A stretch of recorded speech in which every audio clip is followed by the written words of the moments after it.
Welcome to Looking at Lyme, an educational podcast of the Canadian Lyme Disease Foundation, designed to increase awareness, empower listeners with expert knowledge, and explore solutions. I'm Catherine Kinsella. And I'm Sophia Osborne. In this podcast, we speak with Nova Scotia Lyme disease advocate Donna Lugar. Some advocates focus on policy change, some on awareness and education, and others help people with Lyme disease by leading support groups in their community. Donna is one of those advocates that does it all and has been the driving force behind many initiatives aimed at improving the situation for people with Lyme disease in Nova Scotia and across Canada. She currently runs the Nova Scotia Lyme Support Group, the Nova Scotia Lyme Advocacy Group, and is working to develop the Nova Scotia Lyme and Tick-Borne Disease Association. She also writes a Lyme disease blog. Welcome to the podcast, Donna. Thank you for having me. Thanks so much for joining us and for all the great work you're doing. How did you become involved with Lyme disease advocacy? I guess it became important to me when I went many years dealing with health issues and not getting any kind of diagnosis or appropriate response, I guess, from the medical practitioners. And I started doing a lot of research and doing a deep dive into all things Lyme and tick-borne diseases related, and very quickly learned that what you were hearing back then, that was 2010, 2011, what you were hearing back then, it was Lyme was rare, hard to get, and easy to treat. And I very quickly found out that that was not the case. There were many people that I knew that were suffering, and that it was time that we kind of push this issue forward and try to elevate the discussion. Well, I learned from your blog that the first known case of Lyme disease in Nova Scotia was back in 1999. That was a really interesting case that you wrote about. And fast forward to 2022, there were 333 reported cases of Lyme disease in Nova Scotia. As someone who hears and sees a lot of people in your community, what is your take on the number of ticks and Lyme disease in Nova Scotia now? Well, certainly the numbers, as they have all across Canada, have increased. At one point, we used to have, if you looked at the lovely Nova Scotia tick map, they would have this little circle in this one spot, and a little circle in another spot, and a little circle in another spot. Now flash forward to today, and the entire province is considered endemic, and that's not a long period of time to go from those little circles to fully endemic. And the cases, as you know, I mean, the probable and confirmed cases are just a drop in the hat compared to the actual true number of cases. So there's so many variables and so many reasons why the cases are not being fully reported. But one thing I am happy with is that the 2022 numbers that came out, they actually put on the information that it's not a true representation of numbers due to COVID, and a lot of medical practitioners actually working with COVID instead of on Lyme disease. Right. And I know that in Maine, there were around 2,600 cases in that same time period in 2022. And the States, they usually say that they underestimate by about 10 times. So it just seems like you're so close to Maine that the incidence must be relatively higher there. Absolutely. I do believe we're missing so many cases, and there's quite a few people in this province struggling health-wise without a definitive diagnosis. And Nova Scotia has one of the highest rates of MS in Canada. And we have a lot of other illnesses that are not, usually as high rates as we have here in Nova Scotia. So, you wonder, of course, if a lot of them might be a misdiagnosis with regard to Lyme and tick-borne diseases. It's also interesting that the majority of people that are diagnosed in Nova Scotia are men. And yet when you go to meetings, where I hold my support group meetings, or we go out to the public and talk, it's mostly women that are dealing with later stages of Lyme and tick-borne disease. And interestingly enough, a doctor at MIT recently spoke quite openly about how the gender bias and how women are looked at and being kind of told they're getting older, or they're looking for attention, or they're just trying to, I think they mentioned it, a little bit of hysteria with women, and we're certainly overlooked for a large part by a lot of doctors. My own doctor, who was or is a woman, always kind of said to me, "You're just getting older. You have to get used to it. Things get worse as you get older." And it was interesting because as I saw her health kind of deteriorate over the years. And I knew that where she lived, she was right in the prime tick area. Most of her neighbors had been diagnosed with Lyme disease, or their pets have. So the medical practitioners just kind of don't really understand. Yeah, that's really interesting because when you look at case reporting and it says there are more men than women that have Lyme disease, it's actually just that there are more men than women that are diagnosed with Lyme disease. Exactly. So, educating and raising awareness is an important part of your work. Could you talk about some of the ways that you help educate the public about Lyme disease? Oh my goodness. Well, I kind of jumped right into social media. I'm not that knowledgeable about it. I'm of the age that computers and everything are a little bit foreign to me. But I jumped right in with Facebook pages and groups, and ended up on Instagram and on Twitter and Pinterest, and just trying to get as many people out there, because not everybody obviously was on Facebook and not everybody was on. So I was trying to do as much as I could. I started the blog in April of 2016, I believe, and that was another way I thought that I could get out to a wider range of people. And with the support group and the advocacy group, and a lot of emails, a lot of phone calls, a lot of writing, it's just been a kind of a constant job of mine, which I wish I was getting paid for, but I'm not. But it's pretty much been a full-time job in trying to get, this awareness raised and information out there, and talking to as many people as I can.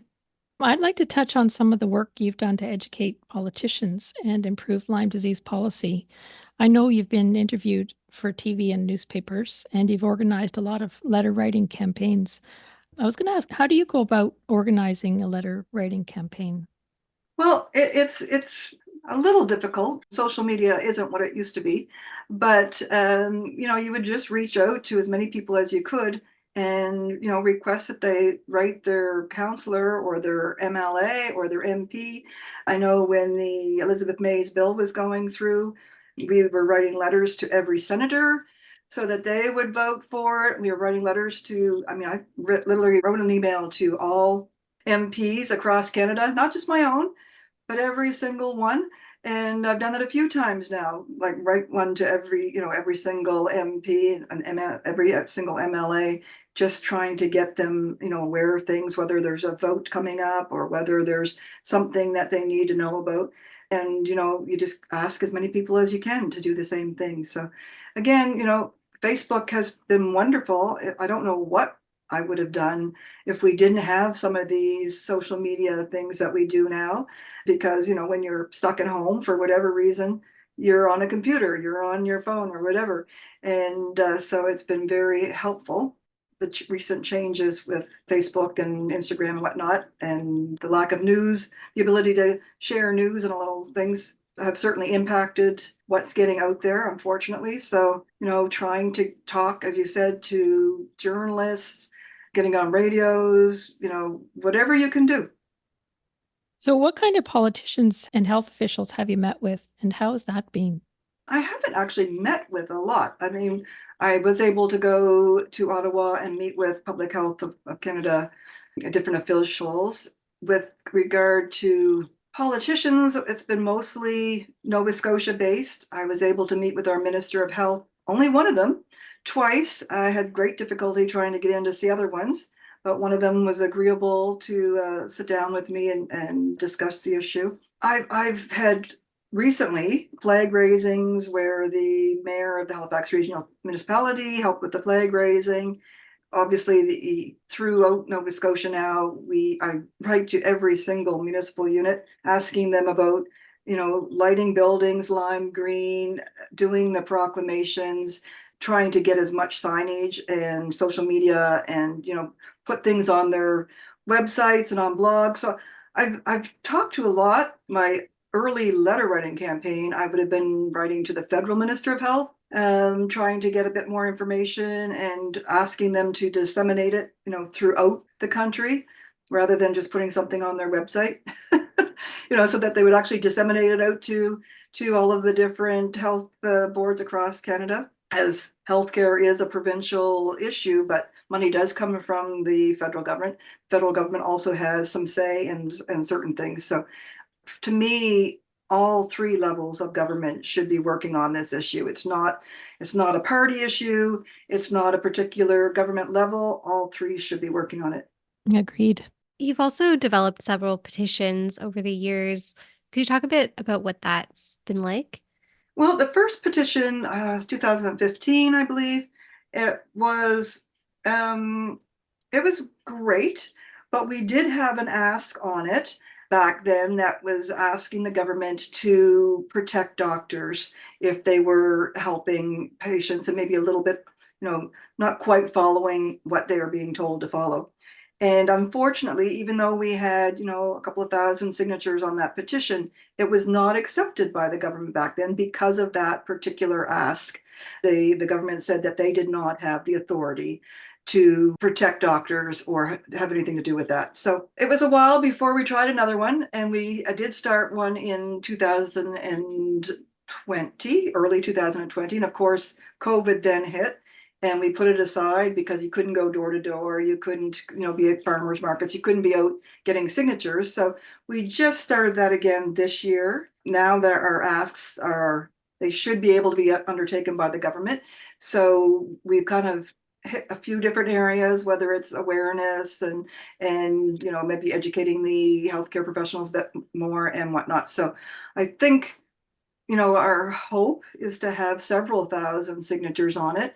And we've got people all over the province working on getting signatures, and we'll be doing it even more shortly. We're working on a poster to have developed and out with sheets to be in different stores that a lot of Lyme people and other people would go to. So we have our fingers crossed that it will be presented in the fall at the legislature and that our asks they're not hard to deal with. And three of the asks are actually, we already did ask the three levels or the three parties. We did a presentation to our PC caucus, our NDP caucus, and our Liberal caucus in 2022. And it was, at the time, the premier at the time said that those asks were not unreasonable. So we're still waiting for those to be dealt with. So we included those on our petition as well, because as I said, we're still waiting. And like I said, we're hoping that we have many thousands of signatures on our petition. That's great. And we'll add some links to the show notes for the petition that you're working on and your other sites that your blog and your internet sites. You and I were both at the 2016 Federal Lyme Conference in Ottawa, although we hadn't met until recently. You also helped to organize several Lyme conferences in Nova Scotia. Can you tell us more about that? Well, with the ones in Nova Scotia, I organized one in 2017. It was supposed to be part of Vocal, Voices of Canadians About Lyme. And we had that first conference. It was held in Halifax at Dalhousie University. We had researchers from Dalhousie and Mount Allison. We had some amazing presenters. However, it was very poorly attended, unfortunately. The 2018 one, similar. We had some amazing presenters, and again, it wasn't well attended. The videos from the 2018 one are on YouTube. Unfortunately, the videos for the 2017 never worked, so those aren't available, but that is there for people to see. And we also did one in 2019 called the Bridgewater Lyme Conference. And it was very well attended. We had 2 days. The first day was for the medical professionals, and the second day was for those patients and people that were interested in learning more. And we had a full house both days, and actually overflow day 2 with the patient aspect. So several hundred people were in attendance. And again, we had some amazing presenters, and it was very informative. And we have, again, on YouTube, most of the videos. 3 of the presenters declined to have their videos put online, but all of the rest, they're up there. That's great. We can add links to those as well. I know there were roundtable discussions after the 2016 conference because people in the Lyme community weren't satisfied with the framework that was developed. What was it like participating in those? So the roundtable discussions in Ottawa with the Public Health Agency of Canada were interesting. There wasn't a lot of forward movement, unfortunately. It was nice to be able to, meet other advocates again from across Canada and share the knowledge and information. Sometimes it did feel like it was almost not worth our time to be there at times. And, when we did have something move forward that we were quite excited about, like the approval of getting the Western blots, the full printout for them, we were so excited that that was agreed to, that the doctors actually get what bands were reactive or not. But then shortly thereafter, in Nova Scotia anyway, they stopped doing Western blots and they moved to ELISAs. So that took away that ability for at least doctors that were somewhat knowledgeable to see, what bands were active, and if the treatment protocol they were doing actually reduced that, and that's no longer available to us. So we have not had any meetings since COVID hit for obvious reasons. We haven't even had virtual ones, which that could have been continued on, but a lot of the people that were dealing with Lyme all across Canada were put on the dealing with COVID. So I guess obviously COVID was very bad or is very bad still. But personally, I don't think everybody should have been moved from the Lyme files, because that is also, causing a lot of long-term health issues in the country. And we have been, sitting back waiting for people to come back and work on this. Yeah, maybe there will be a migration back to the Lyme portfolio now that COVID is calming down a little bit. Is there anything else that you'd like our listeners to know, Donna? Oh my, there's so much. I think, the big thing is to know that there are people out there that you can talk to at CanLyme, or, in your specific province or where you're located. There are usually Lyme support groups and Lyme organizations. If you don't have access to social media or online, if you can get to a library and look up some of the things, like my blog is called Shining the Limelight. There's a lot of information there, but there's a lot of information online in particular. There's also some amazing books that have been written. I think in a 1 year period, 3 books came out of Canada with regard to Lyme and tick-borne diseases. So that information is there, and it's very valuable information for people to read and educate themselves a bit more. But one of the things I really would love to see is that people that are not specifically dealing with Lyme and tick-borne diseases to actually have their aha moment and saying, this could be me and I should be doing something to help, whether it's helping to raise awareness, whether it's, just talking to people that are going through it. If you own a business, having your people educated and provide them with the appropriate clothing, whether it's permethrin treated or what, that would be very helpful to reduce the number of cases. So there's a lot of things that people are not specifically dealing with it that could really be helpful. Yeah, there are a lot of employers and outdoor groups and summer camp leaders, outdoor educators, lots of people that can take the lead in organizing some education around Lyme disease for the people that they're responsible for. Exactly. I mean, so many people with Lyme and tick-borne diseases just don't have the stamina or the ability to do what they would like to do. And, if someone came up to them and said, look, how can I help? What a difference that would make to the person that's suffering, how they're feeling and dealing with it. And it would be, amazing for everybody to have more people that are not actually ill that are helping out in whatever way they can. Exactly. And if somebody's responsible for 10 people or 20 people or 100 people, that's a lot of lives that can be affected in a good way. Exactly. I was going to ask you, what day and time is your support group meeting in, and where is it in Nova Scotia? It's the second Tuesday of every month. We meet virtually, which started when COVID hit, but has been working so well. We're going to continue with it. We meet at noon and it's through Zoom.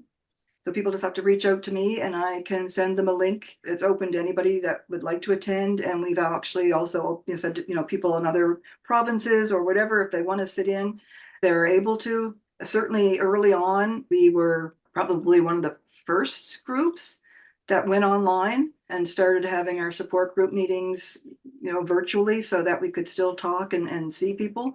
So it was very helpful. We now have people attending from, one tip of Nova Scotia to the other. And as I said, occasionally some from elsewhere. So it's been very helpful. We will probably go back to an in-person one as well very shortly, but that really only, will have people from the local area in attendance. So the Zoom support group meetings have been great for the province. Yeah, that's one benefit after COVID started with everything going online. Exactly. And then more people like myself had to learn how to use some of this stuff. So most people are quite confident in, joining a Zoom meeting and being a part of it. Yeah. Well, thank you so much for all of the work you're doing, and thanks for joining us on the podcast today. Thank you for having me.